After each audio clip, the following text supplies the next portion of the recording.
दूरों नेड़ियों चल के आई गुरु प्यारी साध संगत जीओ, अज असी एक इहो जिहा इतिहासक दिहाड़ा मना रहे हैं जिन्हों समय की सरकारां ने बड़ा लुकाउण की कोशिश की, बड़ा दबाउण की कोशिश की कि ये जिहड़ा घटनाक्रम है इनू इस तरीके नाल दबा दिता जाए कि जिवें दरबार साहब दे विच 4 जुलाई नूं कुछ होया ही ना होवे। सो विशा बहुत वड्डा, पर मैं समा बड़ा थोड़ा उहदे विच समाप्त करना भी बड़ी औखी गल होवेगी मेरे लिए, क्योंकि जिहड़ा दरबार साहब दे उत्ते हमला होया 1955 दे विच,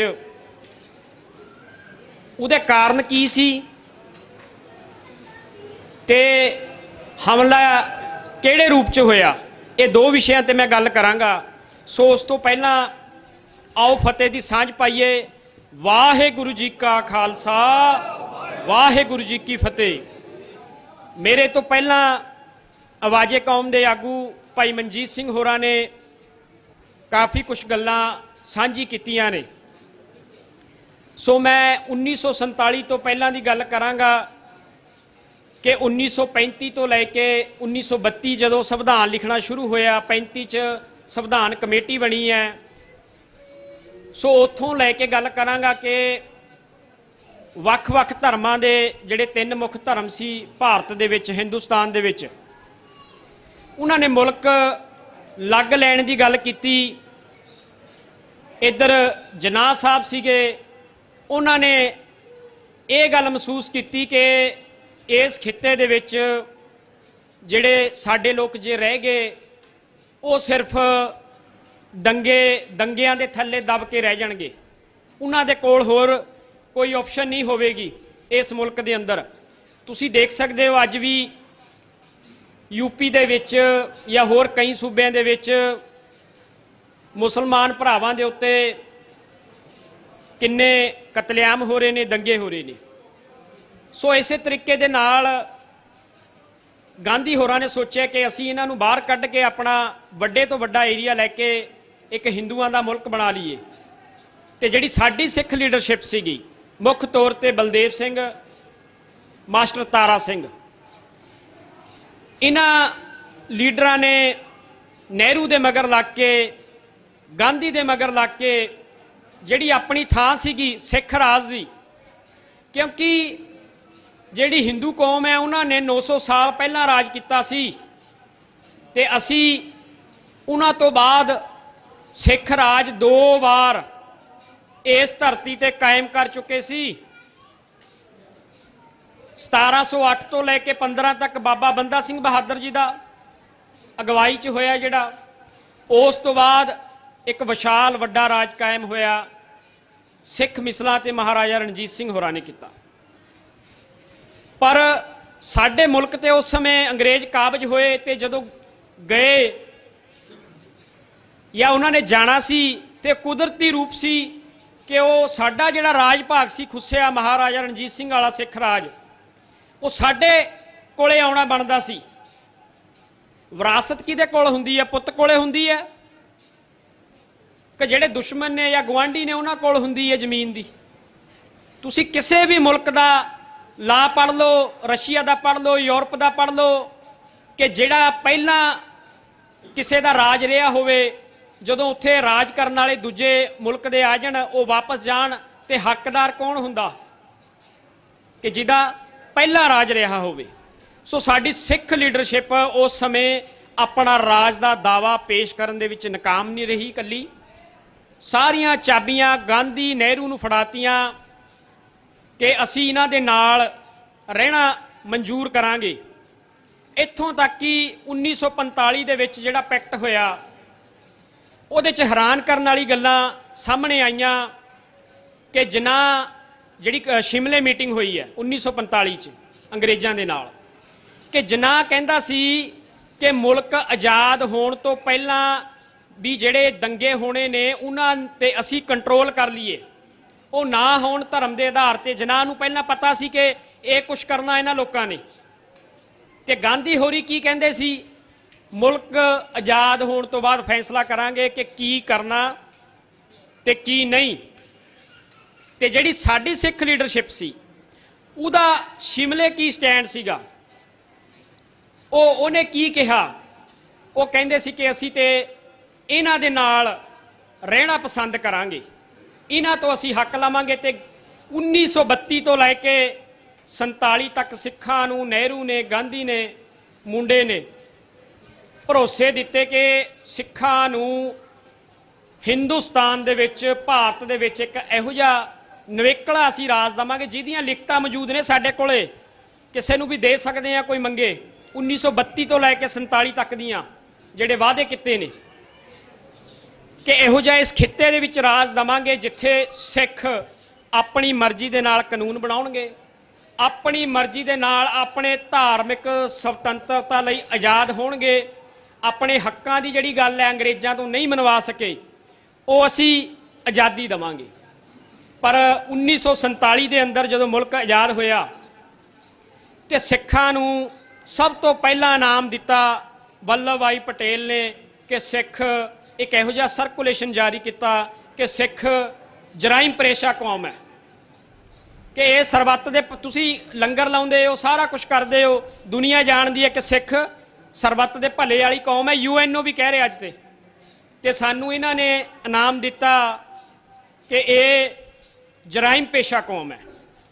ਚਲੋ 47 ਨਿਕਲਿਆ, ਇੱਕ ਛੋਟਾ ਜਿਹਾ ਅਹੁਦਾ ਦਿੱਤਾ ਬਲਦੇਵ ਸਿੰਘ ਨੂੰ, ਡਿਫੈਂਸ ਮਿਨਿਸਟਰ ਦਾ, ਗ੍ਰਹਿ ਮੰਤਰਾਲਿਆ ਦਿੱਤਾ ਉਹਨੂੰ। ਤੇ ਉਸ ਤੋਂ ਬਾਅਦ ਜਦੋਂ ਸਿੱਖਾਂ ਨੇ ਪੰਜਾਬ ਦੇ ਵਿੱਚ ਆਪਣੇ ਹੱਕਾਂ ਦੀ ਗੱਲ ਕੀਤੀ ਕਿ ਜਿਹੜਾ ਗਾਂਧੀ ਜੀ ਤੁਸੀਂ ਸਾਡੇ ਨਾਲ ਵਾਅਦਾ ਕੀਤਾ ਸੀ, ਨਹਿਰੂ ਜੀ ਸਾਡੇ ਨਾਲ ਵਾਅਦਾ ਕੀਤਾ ਸੀ, ਉਹ ਕਿੱਥੇ ਹੈ? ਤੇ ਗਾਂਧੀ ਨੇ ਇੱਕ ਸ਼ਬਦ ਕਹੇ, ਇੱਕ IAS ਅਫਸਰ ਨੇ ਵੀ ਆਪਣੀ ਕਿਤਾਬ 'ਚ ਉਹ ਦਰਜ ਕੀਤੇ ਹੋਏ ਨੇ ਭਾਰਤ ਸਰਕਾਰ ਦੇ, कि मास्टर जी जब आपके साथ बात हुई थी तब कुछ और बात थी, आज हमारे पास राज है कि थोड़ी गल असी नहीं मननी। सो सिखा ने ये सारी गल्लां देखदियां अखीर दिन आया 10 मई का 1955 का। सिखा ने फैसला किया कि सरकार के खिलाफ, भारत सरकार के खिलाफ असी संघर्ष करांगे, करना पैना, क्योंकि असी हुण बहुत मिन्नतां तरले कर ले ने, संघर्ष तो बिना साडे कोल कोई राह नहीं बचिया।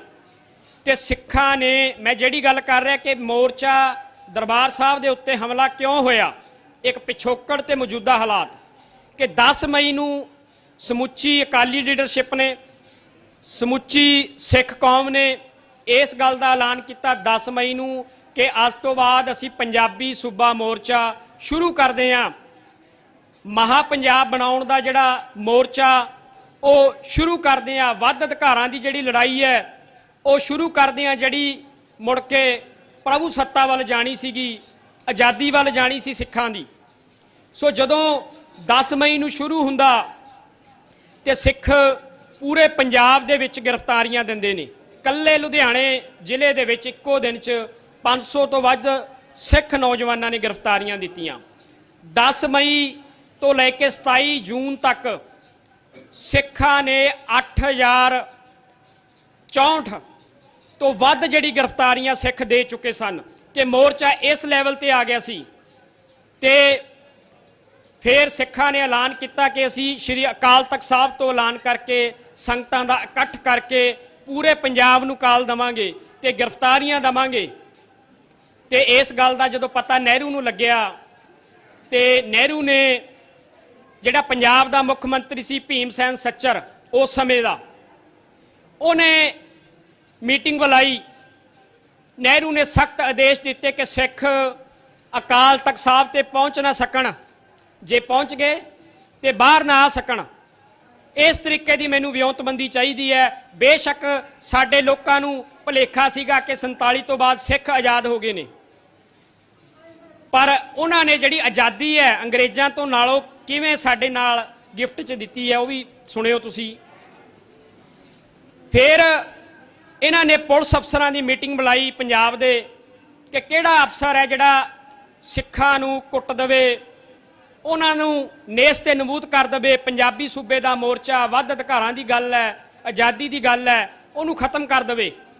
तो उस समय जलंधर का DC एक हिंदू अश्वनी कुमार महाशा उठिया कि मुख्यमंत्री भीम सैन संचर जी मैनू पावरां दिओ, मैं सिखां नूं अकाल तख्त साहब ते की घरां चों उन्हां दे बाहर निकलना बंद कर देंगा। ये इतिहास च लिखिया सारा कुछ।